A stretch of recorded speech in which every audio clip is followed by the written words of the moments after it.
Oh, yes. In 2024 will be a year of transition, for sure, because we are now executing on this merger. And, it's a deal execution plan that is quite challenging. We are very well on track with all the milestones. You saw, for example, the exchange ratio. And in that transition year, we will still put all our focus on making sure that the top line stays on track. For us, it will be a single-digit growth number for Schaeffler standalone, but with the additional growth that we assume to happen in the fourth quarter from consolidation, it will be considerable more. Klaus, can I get into the top line for the full year, the positive volume and pricing? A lot of different sectors, companies we've spoken to, there has been an element of strong pricing, but volume destruction. You don't seem to be necessarily seeing that. Just walk us through the strength on both of those sides and how much more you can continue with the pricing side before volume is sacrificed. Well, let me first say again, Schaeffler is, as you know, a diversified company. We have not only the classical automotive OEM business, we have a strong aftermarket business.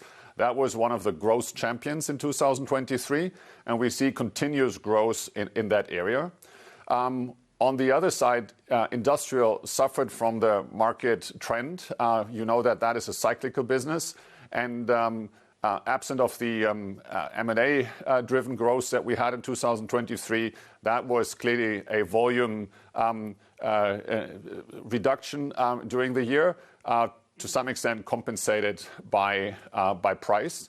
And on the auto side, on the auto OEM side, we are a company that has not put all its egg into one basket and has said we want to grow with e-mobility. We have the full suite of powertrain solutions. And we saw in the different areas, in the different regions as well, a good mix of positive growth, both coming from volume, but also from price.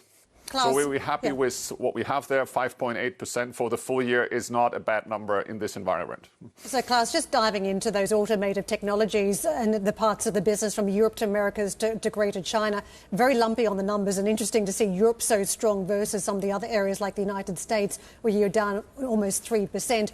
What sort of softness is coming through in automotive technologies, and how lingering a trend could this be? Well, let me go back to the acquisition and the M&A transaction with Vitesco. I think we will be very well equipped now with these additional competences that we acquire through the Vitesco transaction. And that is not only relevant for powertrain, it's also relevant for our chassis business.